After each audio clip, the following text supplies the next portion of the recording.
Naruto heard Haku scream out from afar as he then heard a voice screaming out in pain. Well, I guess Haku-chan's done. He then heard another unfamiliar scream of pain, and so is Kimi-san, the boy said as he looked at Guren. Hey Guren, do you want to become stronger? The badly beaten up boy asked as he looked at Guren. Hi, she replied. The boy just smiled and extended his hand towards the blue-haired girl. Then come with us, he said as a roughened up and injured-looking Haku and Kimimaro approached the two. Naruto looked behind him and saw his two close friends. You guys look like shit, he said.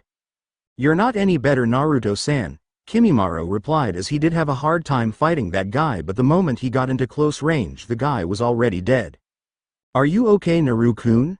Asked the Yuki, ignoring her own injuries for the sake of Naruto's wounds. I'm fine, Haku-chan. Take care of your own wounds first before mine. We both know I heal fast.